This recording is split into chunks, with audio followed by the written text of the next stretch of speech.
Hi hello నమస్తే. ఫైనల్గా ఎన్నో రోజుల నుండి పోస్ట్పోన్ అవుతూ వస్తున్న రాజాసాబ్ మూవీ అయితే ఈరోజు జనవరి 9కి థియేటర్స్లో రిలీజ్ అయింది. స్టోరీలోకి వెళ్లే ముందు ఇది ఫ్యామిలీతో కలిసి చూసే మూవీ. అక్కడక్కడ కొన్ని సీన్స్ తీసేస్తే ఫ్యామిలీతో కలిసి చూడవచ్చు. ఇంకోటి, ఇందులో మనకు ట్రైలర్లో చూపించిన ప్రభాస్ గారి ఓల్డ్ గెటప్తో ఉండే సీన్స్ని మూవీలో నుండి లేపేశారు. సో మీరు కంగారు పడాల్సిన అవసరం లేదు. ఇక స్టోరీ విషయానికి వస్తే, రాజాసాబ్కి తన నానమ్మ దేవి అంటే చాలా ఇష్టం. ఆమెకి తన భర్త అంటే ఎంతో ప్రేమ. ఇంటి నుండి వెళ్ళిపోయిన తన భర్త ఎప్పటికైనా తిరిగి వస్తాడని ఎదురు చూస్తూ ఉంటుంది. ఇంతలో తన తాత హైదరాబాద్లో ఉన్నాడని రాజాసాబ్కి తెలిసి హైదరాబాద్కి వెళ్తాడు. అయితే తన తాత ఒక కోటలో ఉన్నాడని తెలిసి అక్కడికి వెళ్తాడు.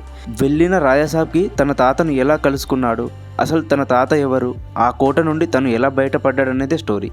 ఇక మూవీ చూసుకుంటే చాలా బాగుంది. ఫస్ట్ హాఫ్ కొంచెం అక్కడక్కడ స్లో అనిపించినా కూడా సెకండ్ హాఫ్ చాలా బాగుంది. ఖచ్చితంగా మీరు మూవీకి వెళ్తే ఒక సాటిస్ఫాక్షన్తో బయటికి వస్తారు. అలాగే మూవీకి సెకండ్ పార్ట్ ఉందని, అది కూడా వేరే స్టోరీ అని లాస్ట్లో ప్రభాస్ గారి జోకర్ గెటప్ చూపిస్తారు. Thank you for watching. This is my first review. Hope మీకు ఇది నచ్చుతుందని అనుకుంటున్నాను. ఒకవేళ నచ్చితే లైక్ చేయండి, కామెంట్ చేయండి, సబ్స్క్రైబ్ చేసుకోవడం మాత్రం మర్చిపోకండి. వీడియో ఎలా ఉందో కామెంట్ చేయండి.